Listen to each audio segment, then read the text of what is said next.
friend and mentor. And we always greet each other with joy. Sort of unfolding the next chapter, one might say. I first met Eugene when I first came to the mountains, actually. It would have been the late 70s, early 80s, through Ballatin Group at this great museum. I've been doing a little bit of work with the museum and ended up here in the park service, and so Eugene and our paths cross constantly. And I was drawn to Eugene because I heard so much about him, and he was one of the few archaeologists that had excavated in the mountains in the 70s. As an archaeologist, I was interested in that.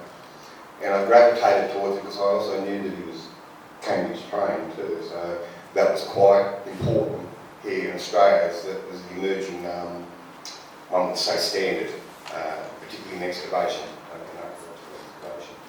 Don't you get the impression that what goes on deeply is listening?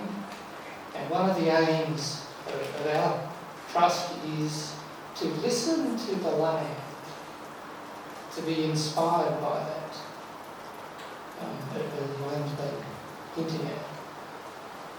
And we're in a society that doesn't do much listening. I'd have to say it was actually a great pleasure to be asked to co-edit this book with William, and it was also a pleasure to work with contributors. Now, William and I are going to do a bit of a sort of soft shoe shuffle. I don't know what he's going to say or he mean, but I just do want to acknowledge the contributors. I think William will say more about that later. But it was a pleasure to work with you all, and I think, as has already been said, I think the way that everybody contributed says a lot for the way that the sort of esteem and the love we have for Eugene. Now, getting a little more focused on the book, the thing I do want to deal with is the title. A couple of people who saw early copies of the book said, why Hermit? Why is it Blue Mountains Hermit? Well, William and I did think of other titles, Bush Theologian, Blue Mountains Archaeologist, etc., etc. But these basically just covered one aspect of Eugene's life and contribution. Eugene Stockton is a Blue Mountains treasure.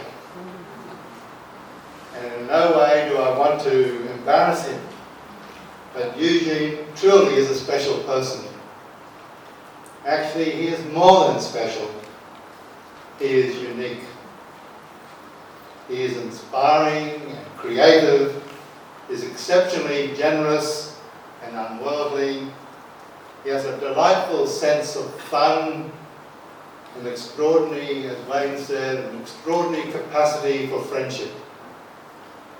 He is academically gifted in many, many fields: archaeology, languages, biblical studies, theology, and spirituality.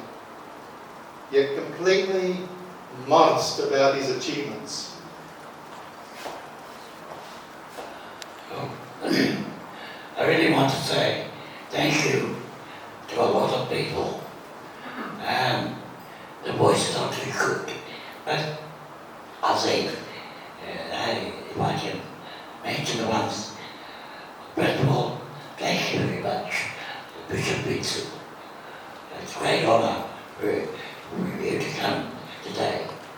You're renowned for your pastoral care of your flock, and I take this as a step of your care. I'd like to thank Peter and William, editors. They cooked up the idea of the book. And I know that as editors, there's a lot of time, a lot of effort in the background. I'm very grateful for all that. Also, Nick and Alan, who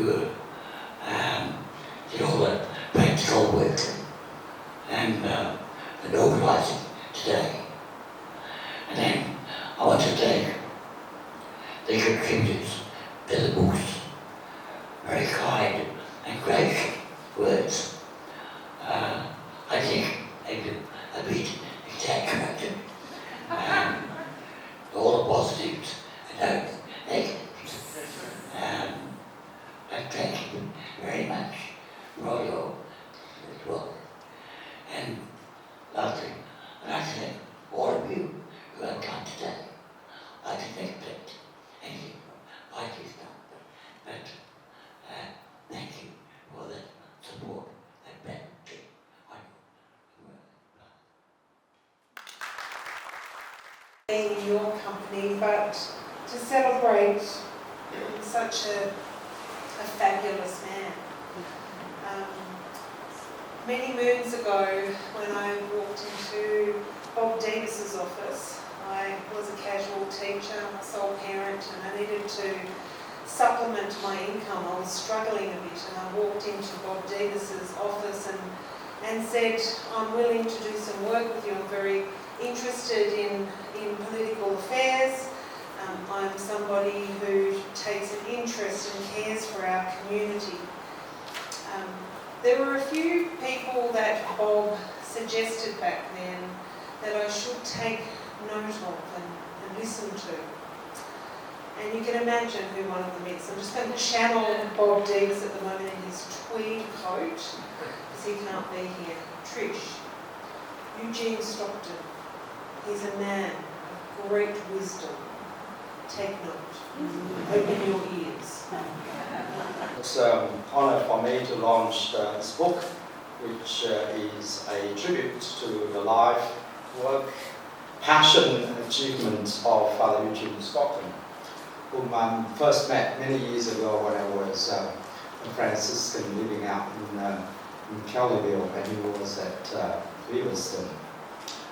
It's fitting that this book launch is taking place here, a place so dear to Eugene. With great honour, I declare the book launch today.